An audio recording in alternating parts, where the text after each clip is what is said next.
When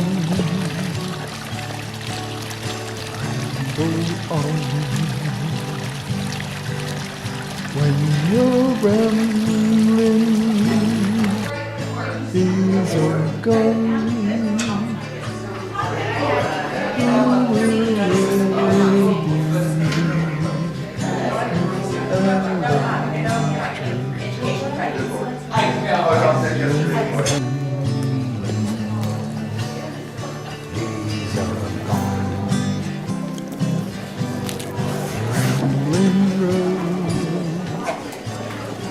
Well, welcome back. How was lunch? Good, right? So can we please say thank you to Becky and her staff crew who have just been feeding us very, very well. So thank you. That's Chartwell Catering here at the university. So welcome back. We are headed into the home stretch. Hope that you all are most definitely soaking up all of this. It is my privilege next to introduce Dr. Veronica Shead, who's our next speaker. Super, super, super thankful that she is going to share some information about self-care for caregivers, whether you're a professional or a family member. She just has some fantastic information, support, and as you will learn very, very quickly, she is an amazing advocate for seniors and most definitely for people with Alzheimer's and related dementias. So, Dr. Shead is a clinical psychologist. She is in geriatrics and palliative care at the Audie Murphy VA. She works all the time. I will just say that. She is a very, very, very busy individual. She has, in clinical psychology, she's also done pain management. She has numerous articles written and published in books, in magazines. She has presented at national and international conferences. She has done eight-page vitae, which is just phenomenal. She just really is incredible, and this is just all of the things that she has done in her career. And she is a member of many, many professional organizations. And last but not least, I also just want to point out she has also done things for homebound seniors, elder friends. She has worked with Meals on Wheels. She is on our Speakers Bureau. She is also a board member of the Alzheimer's Association. So, without further ado, Dr. Shead.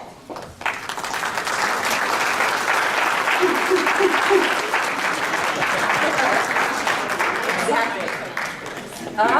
She has coworkers in the room who are already giving her a hard time. Thank you. I really appreciate that introduction. Hopefully I can live up to half of that. But really and truly today I wanted to come in and really help to talk about something a little bit different. A lot of times I come in and talk about and help people to understand Alzheimer's as well as different types of related dementias, also about health disparities, healthcare access, and really how to manage things with behavior. Those are a lot of things that I usually talk about. But today, due to the mixed crowd, I thought I would take the opportunity to talk about something that's very, very important as well when it comes to taking care of anyone, but especially our patients with Alzheimer's and related dementias. So we know that it's a challenging task and that many, many people are involved, or sometimes it seems like very few people are involved. And so today we're actually going to talk about you all. We're not going to talk just about the person, we're actually going to talk about you. So a lot of times I get ONCU talks, we usually are talking about a topic as far as what's going on with our patients or our loved ones, but today this is actually aimed at you. So it's going to be self-reflective, and I may ask for audience participation because I've done this as a workshop before. So one of the objectives today is to really talk about, I'm going to actually define what burnout is as a concept. recognize that stress impacts clinicians as well as caregivers. We have a good amount of information about this. We're going to contrast burnout and depression, because it's really important to know that there actually is a difference between the feeling that you have being overwhelmed kind of with the work that you're doing versus a clinical depression diagnosis. And again, ways to prevent and cope with burnout. So why is this important? So again, I said that, there are many different people who are involved in the care of people who have an Alzheimer's or dementia diagnosis. But caregivers themselves are actually reporting high levels of both physical and emotional distress. So if you ask a caregiver, a lot of times you will see them, they will be very tired and having feelings of exhaustion. It can be very taxing taking care of someone. So not only the mental complexity of actually managing the care, but actually the physical requirements of caring for somebody who has had functional decline. And with that, we actually have evidence. So we have evidence-based research that shows us that health and related stress results in physical changes for the caregivers, as well as higher health care costs for caregivers. So we talk about the cost of Alzheimer's disease, and we're thinking about the cost of care and management of the actual disorder, but that also relates to the caregivers. We're seeing increased rates and costs for health care provision for those people who are actually taking care of our demented patients. And one of those really, really startling pieces of information is that we actually have higher mortality rates for caregivers of those with dementia. So that is why it is of the utmost importance that the caregivers indeed provide care for themselves in order to care for others. So that is what this talk is about today, looking and examining what's going on with you as a care provider in order to make sure that you are able to provide that care. So I'm sure many of you have been on the airplane, and you have been on an airplane, or if you haven't been on an airplane, there is one piece of valuable instructions that they give you. So they teach you how to put your seatbelt on, they teach you where the flotation device is. But one thing that the flight attendant tells you is that when the oxygen mask comes down, what is it that you're supposed to do? Put yours on first before you help somebody else. Right. So you are supposed to put your oxygen mask on first before you put the oxygen mask on to the person who you're taking care of. And that is exactly what we're talking about right now. You have to take care of yourself first in order to take care of your demented patient, whether that's your loved one or whether that's those patients that you have in a facility or the ones you're going out to meet. So now that we know, one of the things, and I'm a psychologist, so I think about kind of how this all works. But as far as socially, there's stigma of the care when you're providing care for somebody who has a psychological or a psychiatric diagnosis. It's hard, right? There's the social stress of thinking about not only the care that you're actually providing, but actually what it's like to go out into society. Integrating into your social settings can be very different when you're doing that with somebody who's demented.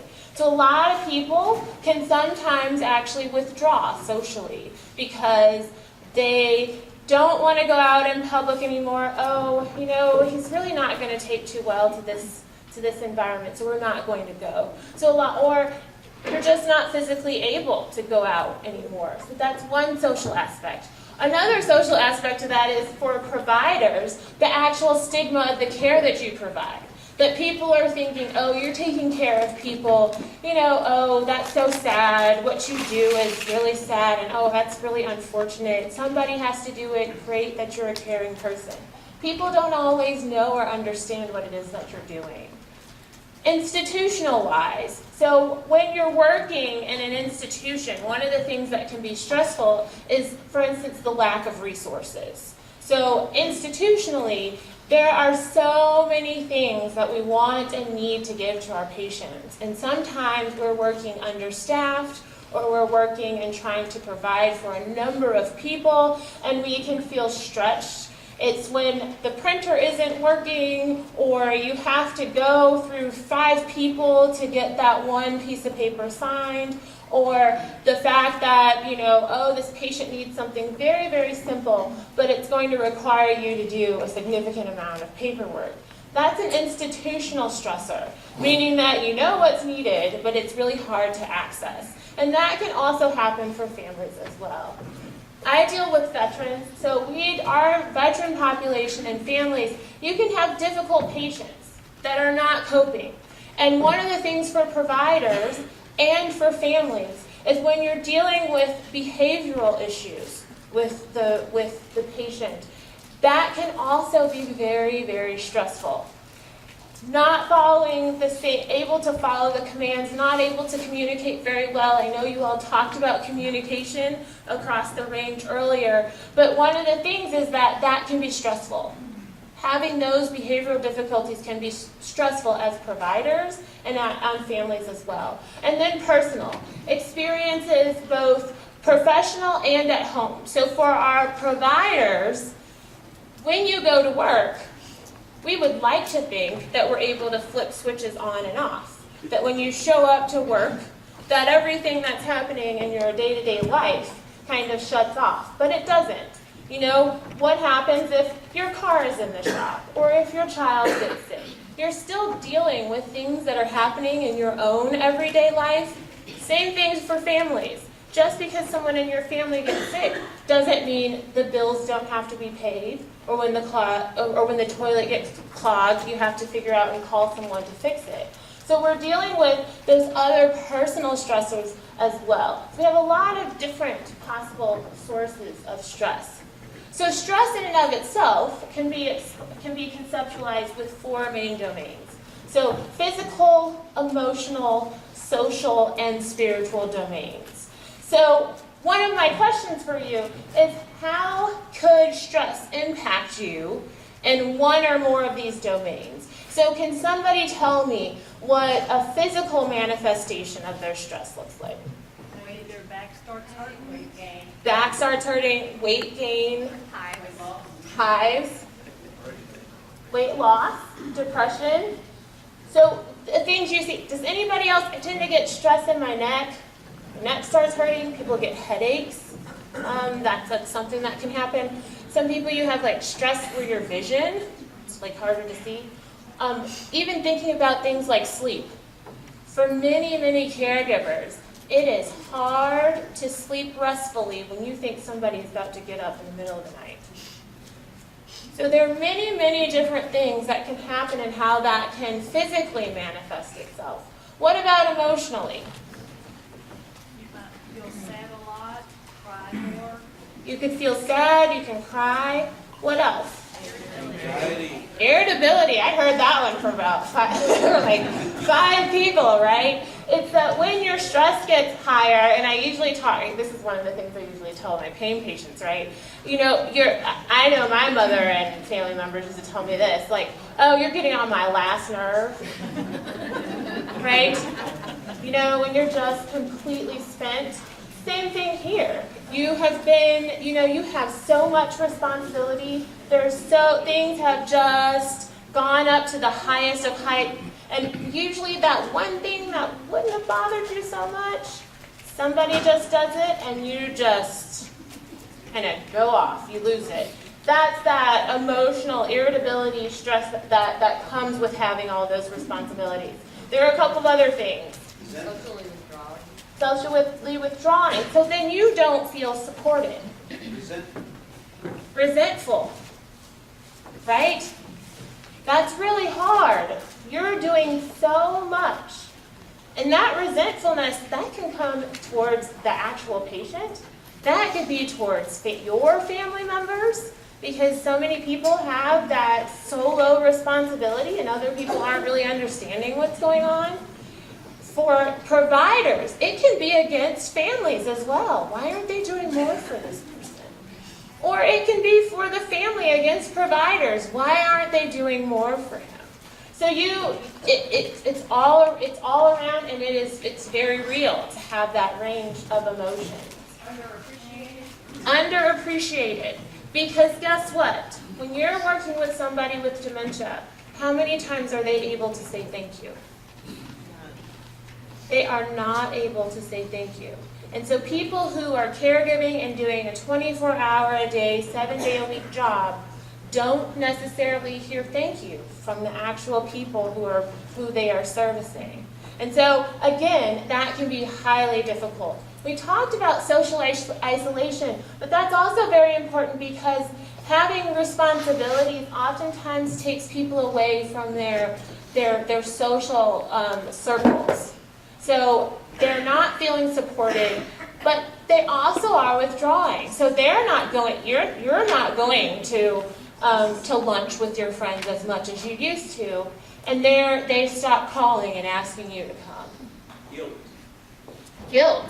Guilt is another one because you can't do enough. You can't fix it. There's always something else to do, and what about discomfort? What if something else happens? What if someone gets sick? Did I do enough? You're always having those questions running through because, again, it's a very, very dominating job. What about spiritual domains? Makes you question your beliefs. Sometimes it could be questioning your beliefs. What else? Anger. Anger with a higher power. Why is this happening? A lot of times, yes. Sometimes people escape into their spiritual beliefs, so they completely withdraw from their other means of social support. Right. So really, folk honing in on your spiritual beliefs. Spiritual domain can actually be supportive, but also a lot of times people aren't able to fulfill their what they believe is required, whether it's your religious beliefs, whether it's just the idea of prayer and taking time for prayer or meditation or whatever religion you practice. People have difficulties even going to church or Bible study or being able to practice what it is that they feel spiritually. And then we go back to those feelings of guilt or questioning because why is all of this happening? You know, it's when you watch somebody have a neurodegenerative disease process where their cognition changes, where their ability to communicate changes, where their personality changes, and you also see some high amounts of suffering, not only from the patient, but you see that in the stress and strain on your family, that then sometimes can contribute to questioning, why is this happening? Feel like you're being punished. Right.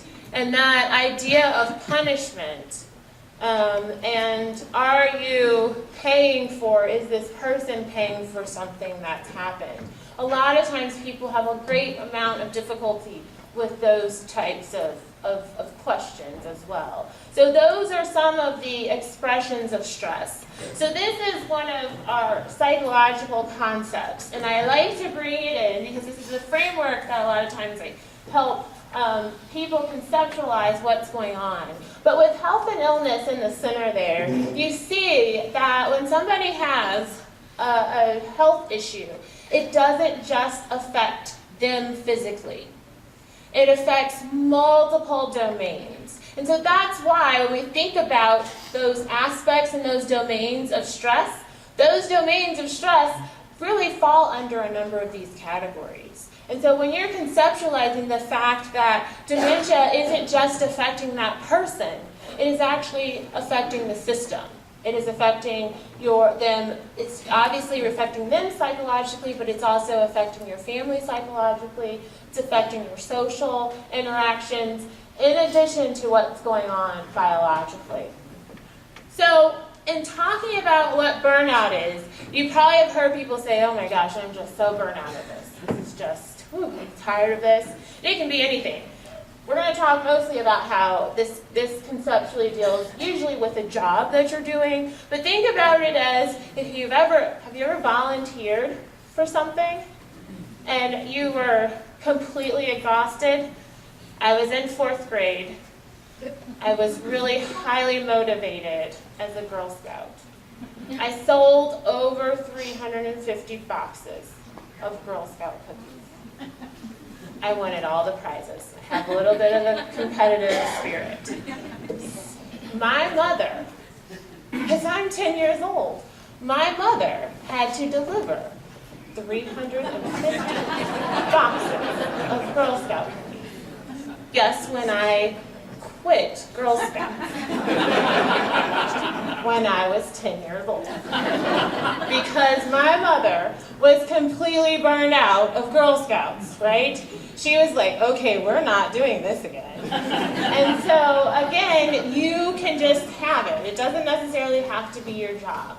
So, when we talk about burnout, it's a psychological syndrome in that it's a unique, effective, multidimensional response to stress, of which the core components are emotional exhaustion, physical fatigue, and cognitive weariness.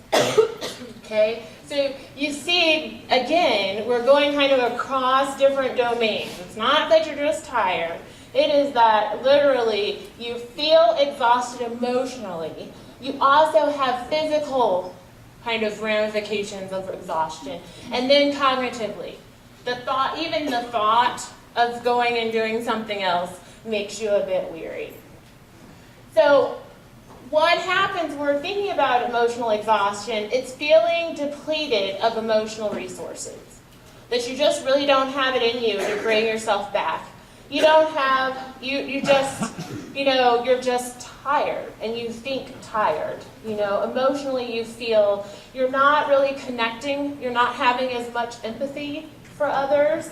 And so you're just, again, emotionally exhausted. You find that people have depersonalization. So you take yourself out of your job. So a lot of us can be connected, you identify as part of what you're doing, as part of being a caregiver. You tend to take a step back from that. Cynicism and detachment from your job or from what it is that you're doing, lacking empathy, like I said before.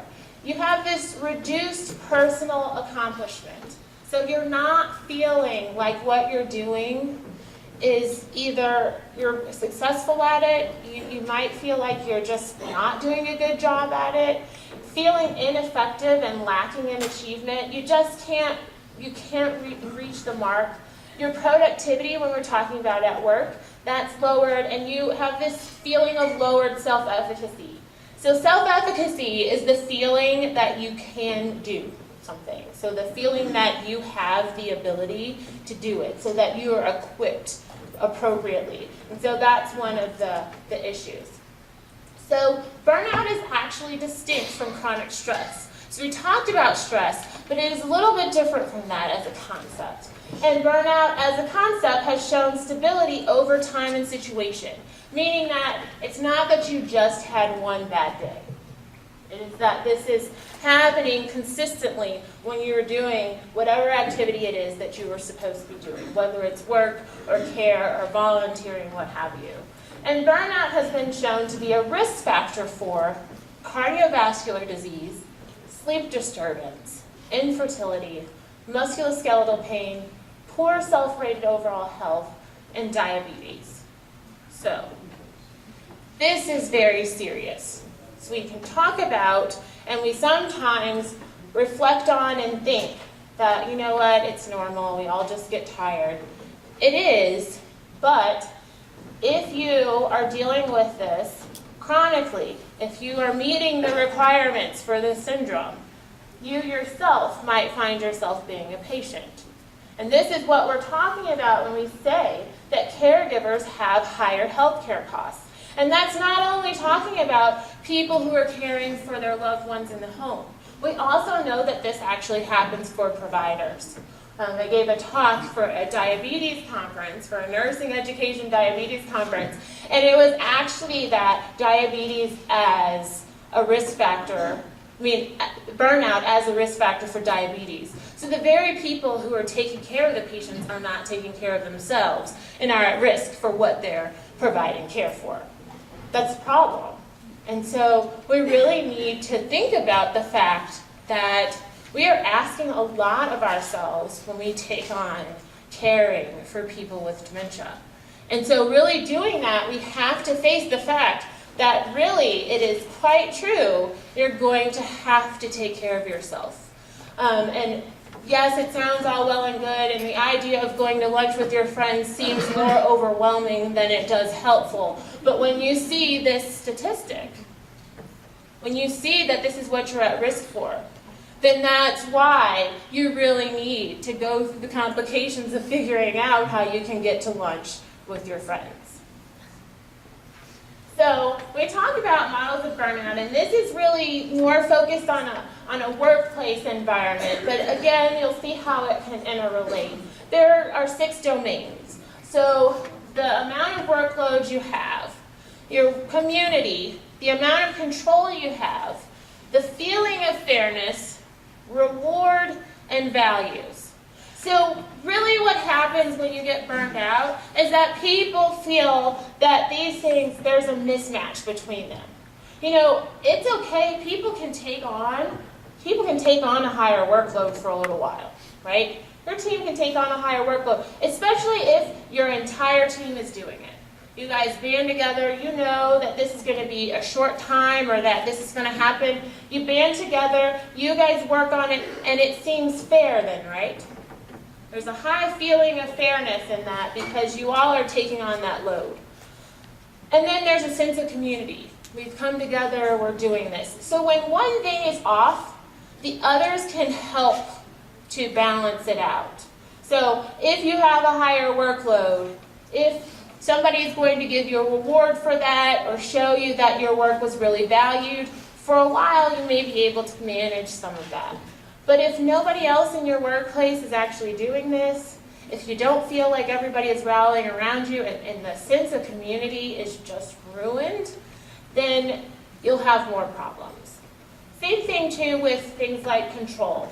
If you feel you have control over what you take on, so if they ask you, what would you like to do? Would you like to do more of this? Can you work these hours? As opposed to somebody telling you you have to do something. That sense of control can also influence if those factors make you feel more burned out. The mitigating factors, so those things that can actually increase or decrease your risk for burnout. So some of them are personality factors.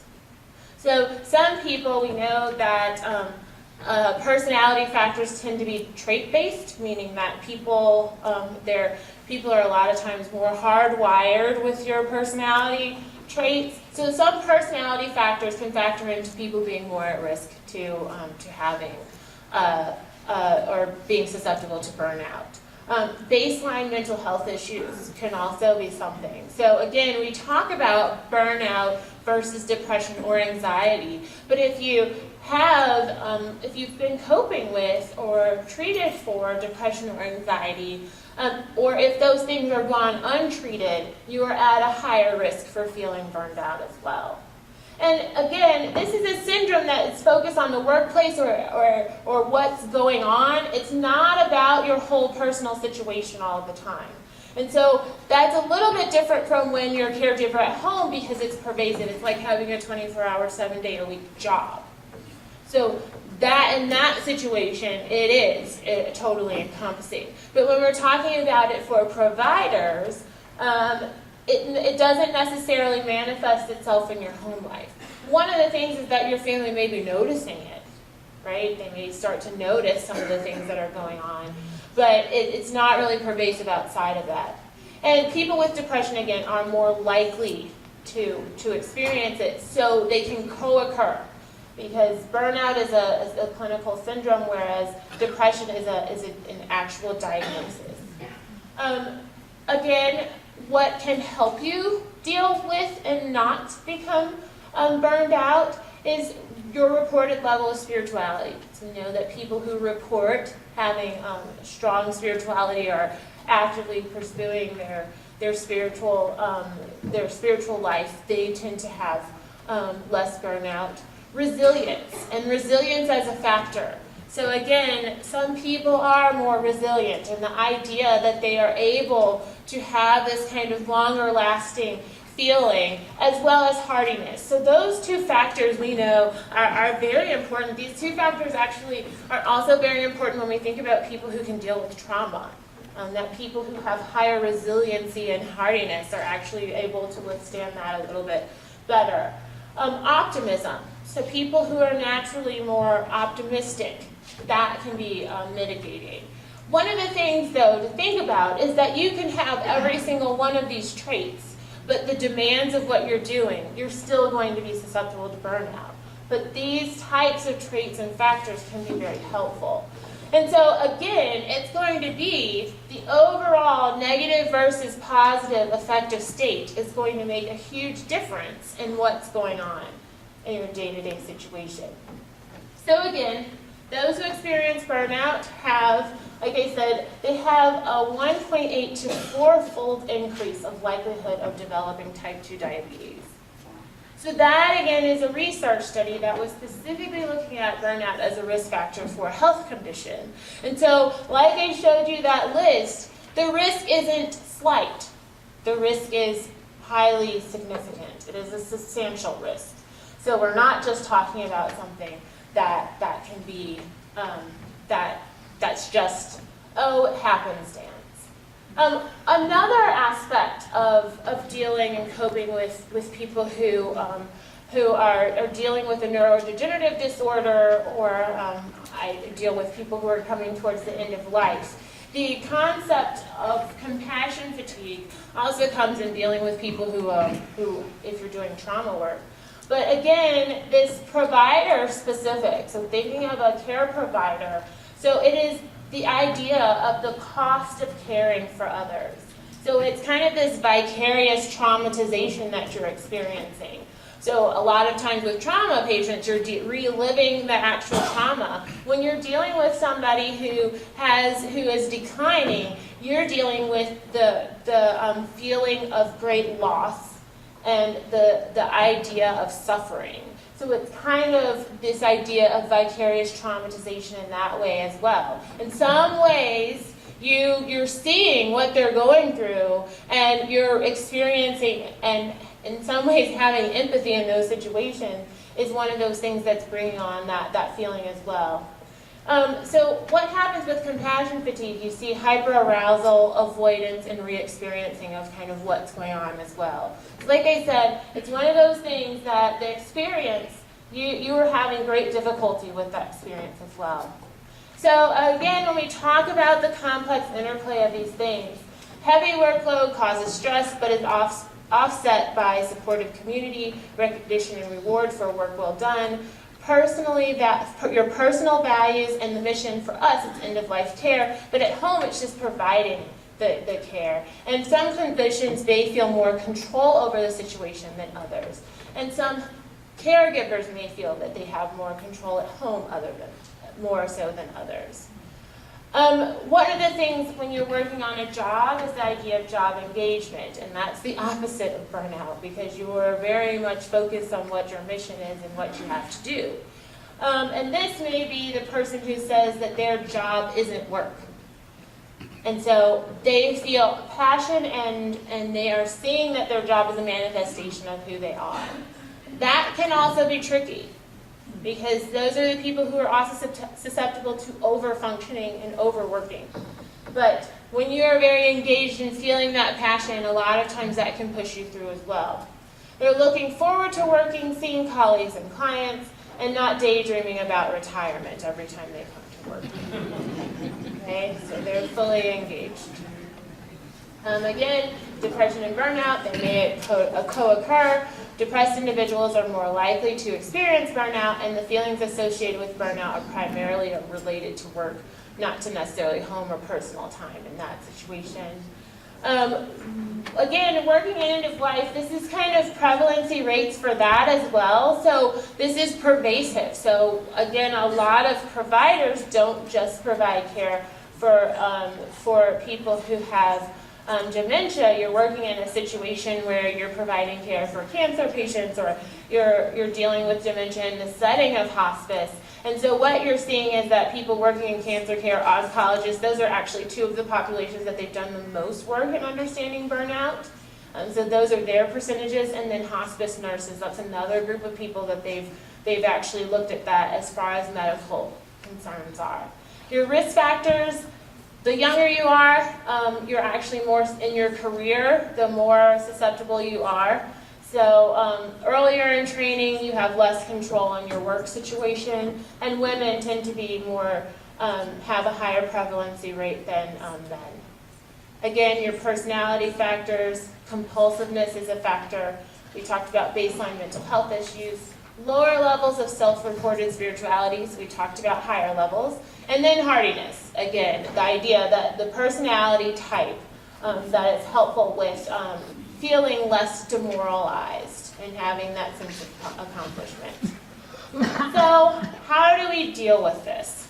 So that's the big question. We talk doomsday all the time, but what is it that we can actually do? So institution and organizational coping. So one of the things is having an interdisciplinary team, right? Working with your team, making sure that everybody is communicating well at your job, support groups at your job.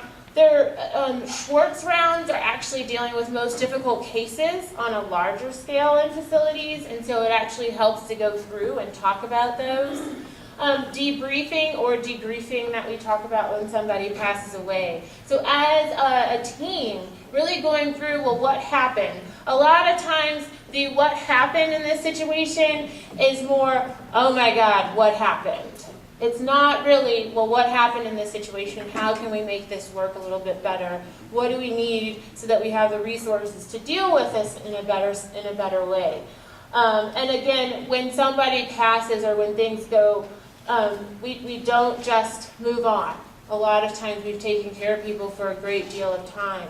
And so one of the things is to really sit back and acknowledge the fact that there's loss, and acknowledging the fact that that person was valued, and thinking and reflecting on their life.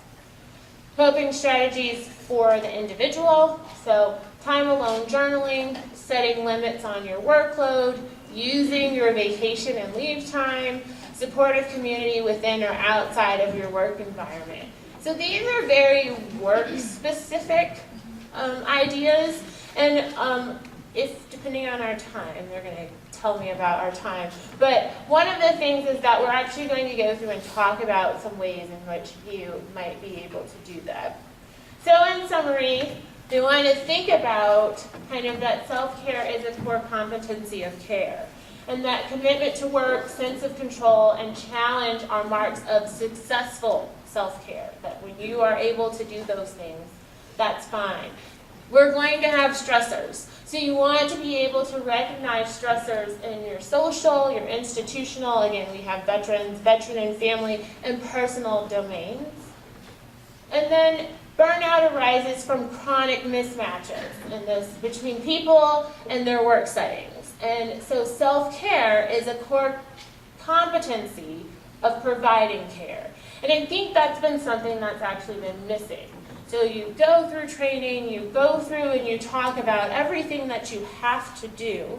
You go and learn lots of different skill sets, but one of the things that we don't necessarily train people to do is actually have good self-care when they are a care provider. Whether that's a personal provider or even talking with caregivers, we're always wanting to learn more about what we can do, but we aren't learning more about how to do the thing we need to do, which is take care of ourselves. So thinking of it as a competency that you have to manage and care for yourself.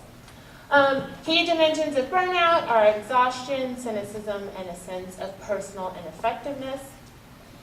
And burnout, in contrast to depression, is specific to the workplace or whatever activity you're doing. And your personal response or prescription to counter burnout must be tailored to the unique attributes, skills, and needs of each clinician or caregiver. And so that's what's really important. I can tell you what to do, but I can't tell you what to do. You have to really pay attention to yourself and pay attention to what your needs are. Many times we're trying to serve others, and it serves as a way to put a blinder on to what is going on within ourselves. A lot of times people overfunction because they aren't within themselves functioning very well. So it's very important to stop and take a moment. We can also blame everyone else, right? We can blame the job, we can blame the institution, we can blame other family members, we can blame the patient, but we really do have to take the moment to look at ourselves and what it is that we need to be doing. And so one of the things is looking for those signs. So what is it? What are you seeing? And do you see it in other people? So this slide has a list of all of different signs of burnouts. We talked about this conceptually, but when you talk about them, we're thinking about things that you may think about, but sometimes you aren't necessarily paying attention to it within yourself. So we named some of these concepts when we were talking about different aspects of stress. But looking at people or ourselves and understanding, are we really doing this? Do we have these overwhelming feelings of physical and emotional exhaustion ourselves? Are we over-identifying or are we over-involved in our situations? We really have to pay attention to if that's happening. That irritability or hypervigilance, those things can be problematic as well. Are we seeing that within ourselves? Sleep problems, including nightmares. Are you socially withdrawing? A lot of times we use excuses for social withdrawal.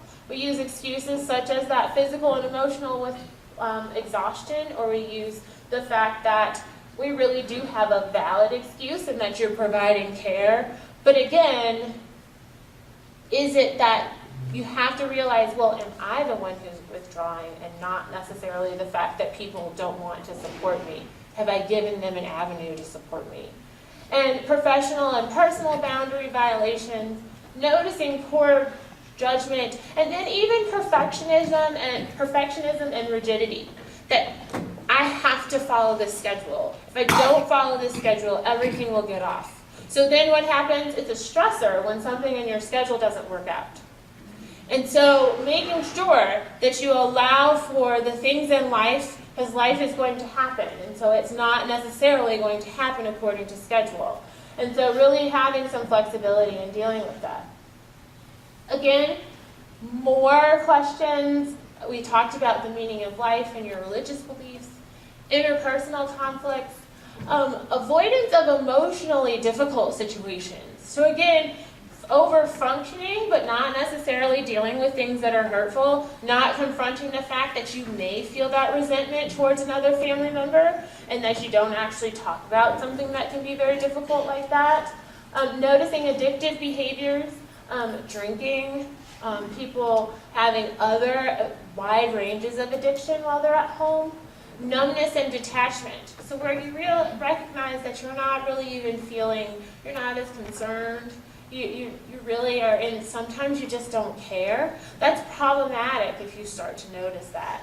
Difficulties in concentrating, and then frequent illnesses. So we talked about how stress can cause you headaches, gastrointestinal disturbances, so really looking at those types of issues. Again, sometimes your team is burned out. Your team or your family, a lot of times people are really burned out. So what do you start to notice? You start to notice low morale. You notice that there's high turnover, that there's impaired job performance. So you see decreased empathy, and increased absenteeism. You have staff conflicts as well. So one of the things that I really wanted to get to that is really thinking about your own personal coping. So how is it then that you might think of coping with your stressors? And why I say this is because sometimes, just as I said before, I'm giving you something else to do, right? It's that you already have all of these things to do when you're caring for someone, and now we're saying you have to fit all of this into your schedule as well. And that can also be overwhelming. So we have to think of ways to do this in a way that is going to add to what you do. And again, I've dealt with, I have pain patients as well, and we talk about different ways and tools. We think of them as a toolbox, that not every one of these things is going to be for everyone. So I'm not going to stand up here and say that every single person in here should do X, Y, and Z, because that's not who you are. This is going to be very personal. So you're going to need to try things that fit your value system, things that fit your lifestyle. Those are the things that you're going to have to try to implement. So when we talk about things, one is journaling. For some people, they love to write. They will write forever. They will journal about what's happening throughout their day. For other people, that could be a gratitude journal where you just write 3 things you're grateful for the day. You're not the lengthy writer that's taking too much time, but really taking the time to do a gratitude journal where you just think of 3 things that you're thankful for in that day. And some days it can just be the air that you have to breathe and that you woke up that morning because it was a bad day. But, you know, that really helps with your cognition. It helps you to refocus and look for something positive in those situations where you are so drawn down and pulled down by the negative. So again, it doesn't have to be long journal, doesn't have to be that, it could be as small as 3 things. Artistic expression, so I can put together different colors and do all that, but you do not want me to draw.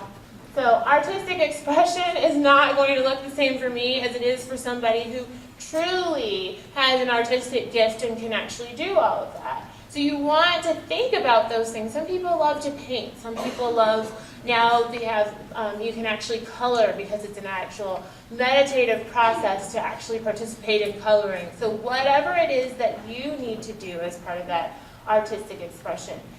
Exercise is huge. We talk about exercise. It's probably the #1 thing people say they don't have time for, but it's the #1 thing for everyone that can help to minimize stressors, and that is actually good for your health.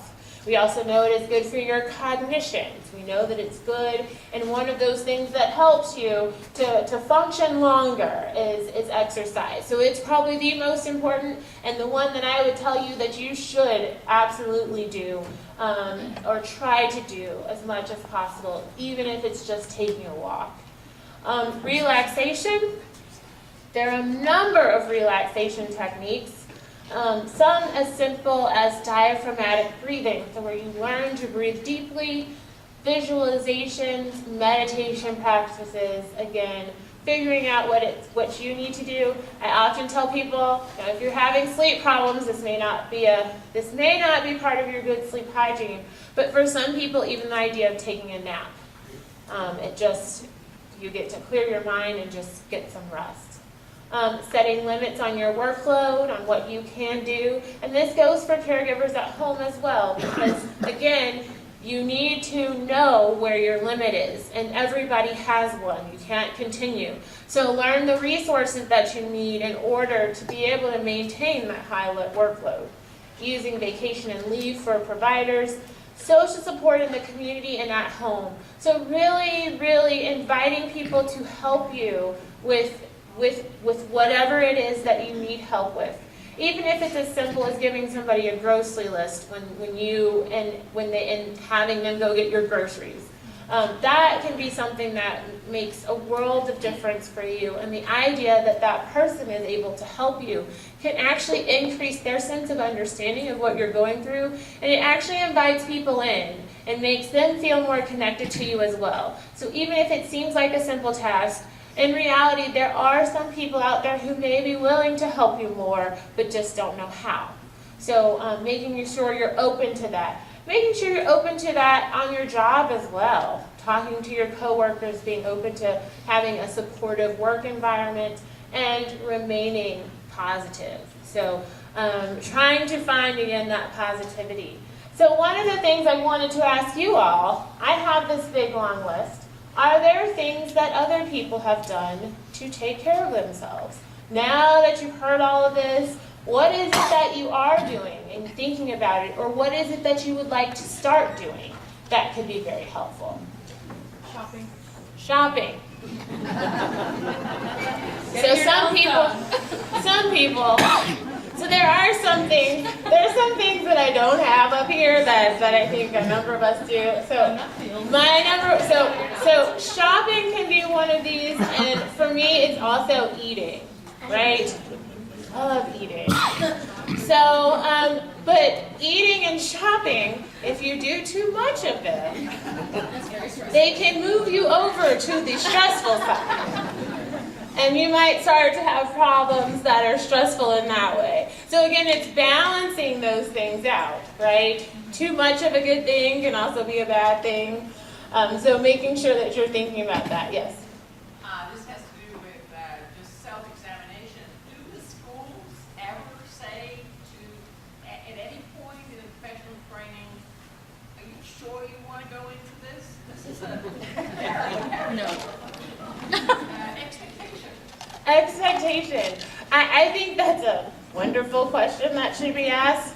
I think they ask you in the beginning when you fill out your application, they say, why is it that you want to enter this program? And they don't ever ask you that again. And once you get a job, they really never ask you again, right? And we know also, in working with populations, some people don't ask for this job, right? Or people don't know what they're getting into. One of the big factors that we have is for our nursing education, for instance. When you talk about CNA, even LVN level education, and the lack or limits that they just don't have a lot of education in geriatric management, so managing of older adults, and very, very little on dealing with neurocognitive disorders and understanding what's happening. So you send somebody in who has no idea what they're getting themselves into. You run head first into the frustration of dealing with especially behavior problems, communication issues, and that's also what we're trying to help families with as well, right? We're trying to help families to understand what this process looks like because they don't have the education. And so you see families who are exhausted. That's why we see increased levels of elder abuse, because people aren't understanding that the person that they're dealing with is having changes. And so they're getting upset, they're not coming by as often. It's a lack of understanding. And so I think we should ask people that. I think we should ask them that not only in school, but we should also ask them once they start their jobs. and also tell them what they can expect in pay. Yeah. Now, see, that's a problem, because then they wouldn't have a lot of people signing up for any of these positions. And they definitely wouldn't have them paying for programs and then understanding what they're supposed to make afterwards. I think you should try to achieve one task at a time correctly than trying to achieve the be multitask and achieve no task at all. So be realistic in what you can and cannot do, and realize that the brain was created to do one task at a time, then we're going to be multifaceted. So the best employees that meticulous does the task right, and one that you think will be multitask. Yeah, so did everybody hear that? Okay, so he was saying that making sure that you focus on one task at a time. Because he was saying that your brain is not made to multitask. And that is something that we actually have evidence on, is that your brain is not really meant to do many tasks at the same time. And especially as your brain may slow, or as you see cognitive impairments, like one thing that I have real big problems with in one of my first papers in grad school was on driving cessation and dementia. I was horrified to figure out when people stopped driving after diagnosis. And people stopped driving when they had a car accident or when they got lost. So a huge number of people didn't stop into that, and driving is a multitasking activity. And your brain is not made to really do and sustain multitasking activities, especially when it's not functioning well. And so even for us, we actually, if we just get one task done and we focus on it, then you're able to complete it. Now, I'm very guilty of this. You're thinking you're doing one task, and somebody calls you, and then you go to that other task, and by the end of the day, you're like, oh, the very first task that I set out to do this morning is something that I never got back to actually completing. And so you want to make sure that you are able to focus. It's that concentration that we talked about, and right, that your brain is just not made for it. Well, last time about that, employers are learning that now. Before they used to say the best employee was multitask, and it's discovering that's not true anymore. That is the employee that could do one task correctly and get on to another task, then try and hire someone that she's done it. Right. And it just takes you much longer to do every task when you're doing them all together. So I'm hoping that employers are figuring that out. Still, I don't know if the VA has figured it out. I'd say work on self-forgiveness, that we constantly, especially as caregivers, are always forgiving the patient or forgiving the person that we're working with, but you have to give yourself a break too, and you have to make that a point to do that every day, because all that stuff builds up that I'm constantly trying to roll this boulder up this hill or whatever, but that it's okay. And we always tell the other person it's okay, but as a provider, we never give ourselves a break. Right, and I think that's a really powerful message to tell for everyone. Because as much as we would love to be super whatever, we are not. And keeping up a huge heavy workload or a pace, you just can't do it. And you know what? In life, we're all human. We're going to overlook something. We're going to make a mistake every now and again. And so being able to regroup after that, being able to forgive yourself for actually having done that, instead of holding on to it, trying to overfunction and over-repair it can be a problem. Trying to deny it can get you into even more trouble. So really just owning up to what's happening can be a really huge thing. So I don't know, I think I'm out of time almost. Okay. I was going through the list, and one of the things that at this table was gardening and knitting. And gardening would be really good, probably to do with different. Yeah, so Also. I think that's a really important comment, in that a lot of times we think that these things have to be solo activities, but sometimes we need for them to be social. One thing that is actually really good for our demented patients, family members, is exercise. Exercise is actually really good for them. And so when we talk about taking a walk, go on a walk together. Take them on a walk. If they aren't able to walk, then use a wheelchair. Go outside, get some fresh air. That'll be your exercise as well as theirs. So these things, it's almost a little bit of creativity in how you can get them to happen for you. Or even somebody else who may be going through something similar, your coworkers. We like to think of self-care and team building, and so we'll think of things that we can do together. But you want to make sure that you're doing things. You can even make these into social events for yourself as well, or other people who are going through some of the same things. Now, I will tell you, you don't want to turn it into a festival of complaints, right? Where you just sit and talk about everything that's wrong.